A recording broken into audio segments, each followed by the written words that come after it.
I wanted to go do some training, but rather than just go down to the river and spar with mud crabs, I thought we'd go check out this Ayleid ruin that's across from the waterfront. This is another thing I normally like to do earlier in the game, but seeing as at low levels this is almost impossible on normal, and I mean borderline impossible, now I don't stand a chance. There's an NPC over there, and she's got a Daedric weapon. Anyone who's familiar with the Umbra Sword, a lot of people like to use it for a greater part of the game. It's part of a Daedric quest, so if you get it early, it's actually weightless. So it's like having a really strong sword that doesn't count against your inventory and all that. And I don't know. I'm not gonna say that's exploitative. I mean, if you can kill her, you've earned it, because she is a beast on normal. But on this difficulty, I see no chance whatsoever. She has this thing where she can regenerate health just about as fast as you can hurt her. Well, if she's got a much bigger health pool like all the rest of the enemies seem to have on this difficulty, then it's probably going to be much later before I can come back and do enough damage to where I can compensate for her ability to essentially heal herself. Yeah, it's crazy how strong she is. And that sword in her hand, she's good with it too. Now, of course, being really low level, but there is the rest of the ruin to go explore, so I go check it out. I want to do some training. I want to take some hits, raise my block up a little bit, maybe get a point or two in heavy armor. That'd be awesome. And maybe get a couple points into sneak or marksman, maybe? Something. I need agility-related skills also. I decided this time we'll go endurance, agility, and intelligence again.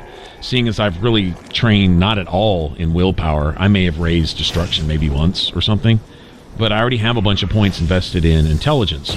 With conjuration, notice I leveled that up, finished getting that to 25, so now I can summon a zombie to help out, or skeleton, or scamp. Speaking of scamps, this little son of a bitch here. Holy crap. Okay, I'm sorry. Actually, I'm not sorry. Just let me go heal real quick.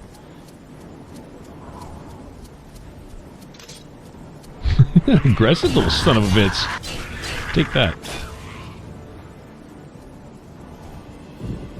Oh, wow. They didn't do it, huh? Got him. Nice. Got a soul for that, too. Probably just petty, but hey. Let's see. In a case like that, he gives me a petty soul. Hopefully it's a lesser one, but let's say it's just a petty soul. I spent more charge killing him than I'll get back for capturing his soul, so there's something to be said for having a slightly stronger weapon. The more damage you do, obviously the more charge it's going to take. The more charge it's going to take, then the more charge you need to be getting back in order to keep your soul gems filled and kind of at least try to break even. It's a really cool system. It'd probably be ideal for me to get my strength up there too. Honestly, to get my primary weapon skills up too. I'm kind of beginning to feel like my blade and or blunt is kind of lagging behind a little bit. Kind of evenly balanced. Been leveling them both up here and there. Ran with the dagger, ran with katana, ran with the axe, and just kind of switching back and forth. Done some hand-to-hand to level, because that's one of my major skills.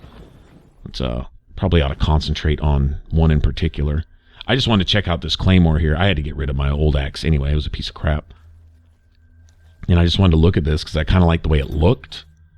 But, I don't know. I'm going to see what the later game axes and swords look like compared to each other. And I'm just going to go with the coolest one. I'm not really interested in a hammer, personally. Although that may be the most effective for what I want to do. I mean, one has to consider fashion at least a little bit, right?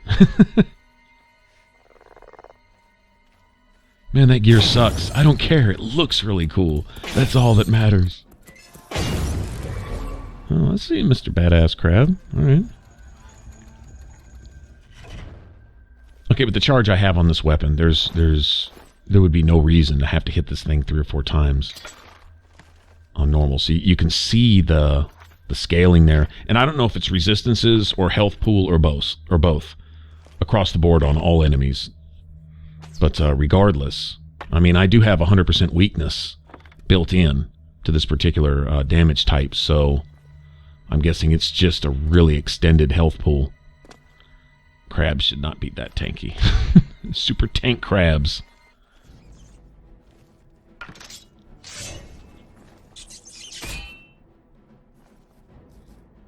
That crab's like, my shell is thick. I roll like a boss. Right, so I'm going to train in my block here a little bit. Try to get at least a point or 2 out of this. This level I trained in armor. Next level I think I'm going to train in heavy armor. And then the level after that I may even go train in block. But I'd like to get these up. And the problem here, I was talking about this in the last video, is it's hard to take the hits you need to train.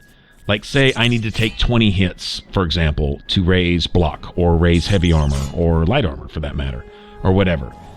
I need to hit that many times to raise it. Well, if an enemy is killing me in 2 hits, it's kind of hard to sit there and train and take 20 hits without going through a whole lot of resources.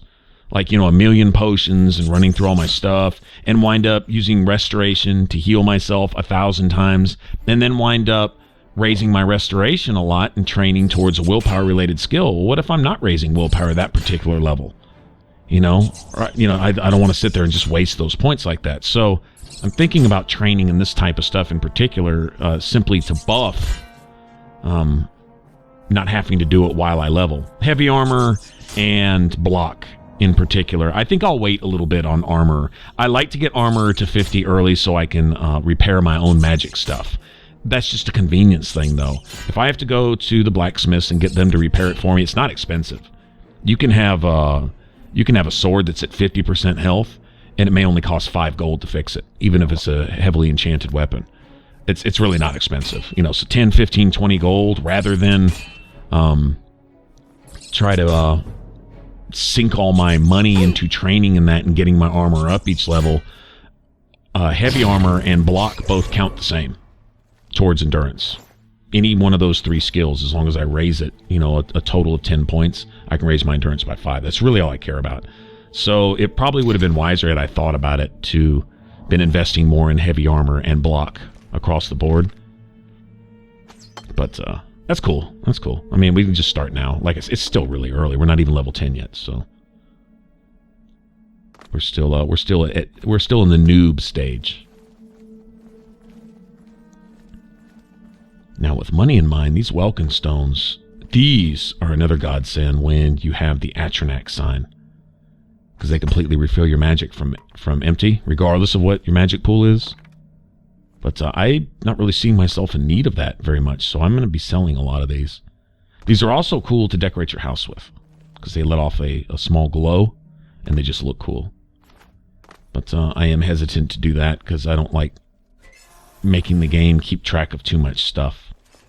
That's a real issue in Fallout 3. Anyone who's ever had problems with freezing and lots of loss of frame rate and lag and all that in Fallout 3, it's probably because you're either dropping a lot of stuff in the environment or you've got your house decorated extensively, which is understandable. I mean, in Fallout 3, you have so much unique stuff. You have a unique variant of every weapon, every single one, from the laser Gatling all the way down to the Chinese pistol. I mean, there's a unique version of everything, and so who wouldn't want to collect those and, you know, get a big table in your house and lay all those out on your table and on your shelves and, you know, and all that kind of stuff. I mean, sure, I've done it, but it can cause real problems with the game. Basically, the cache has to keep track of all that.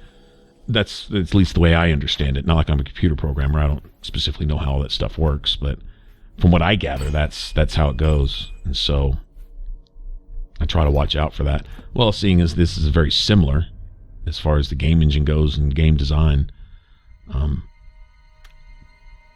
of hesitant to do that type of thing. As much fun as it is, it does take something out of the game. I wish they'd find a better way to, I don't know, utilize their cache space or find some good way for it to empty itself out occasionally. So, from what I understand, the Bethesda games, the biggest problem with that is that it tends to just get clogged up, and stuff just it gathers little by little, and then you just get a bunch of junk and trash data in there, and your cache eventually overloads, and it won't let anything through, and basically it's like your RAM is clogged up. That's how I understand it. And if I'm just talking out my ass, well, I'm just repeating what I've heard. Okay, that gas is actually pretty nasty. What we'll do is we'll find a way to get all 4 of these stones knocked away from the gas. But, oh, did the gas kill that rat over there? Damn, I needed that rat. That's not cool. Alright, well, whatever.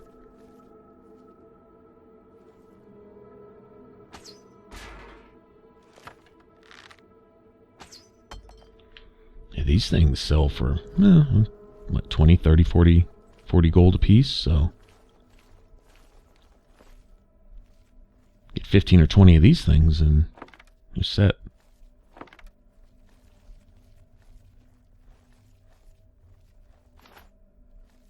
Kind of wondering at what point we'll be strong enough to go mess around with some of the Fighters Guild stuff. The one that we have next in Anvil, where we have to go help out, I think his name's Robert Lells, is that right? Something Lells, I believe. Anyway, the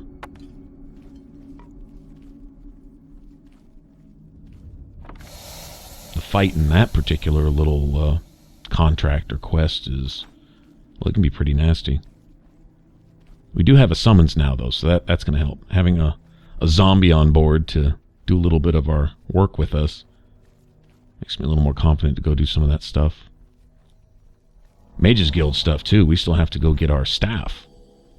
Primary staff piece before we can really get off into that whole quest line, and that can be nasty. There's some angry mages out there who don't appreciate us coming in and trespassing on their on whatever they're doing.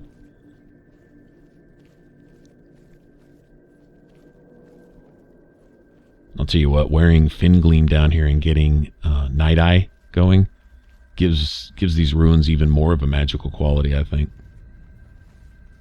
This helmet is just, it comes in real handy. Water breathing, Night Eye, detect life. All that built in. Even when it gets kind of outdated and I really don't need it anymore, I don't sell this helmet. I keep it sentimental. Oh, Mr. Rat. That's right, get angry.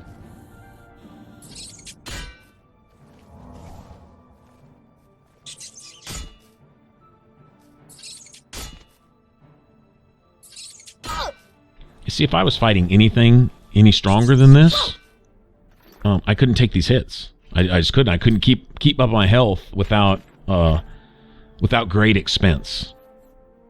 All right, like I've got these little wimpy restore health potions, which in a case like this come in handy. Health should regen about as fast as I'm getting hurt. This rat isn't hitting me for a whole lot. But even a mud crab at this stage would probably well, he'd have killed me by now, I'm sure. Mud crabs hit a little harder. They're angry. Oh, you put your block down, the rat just goes to town. There you go, take that, little shit.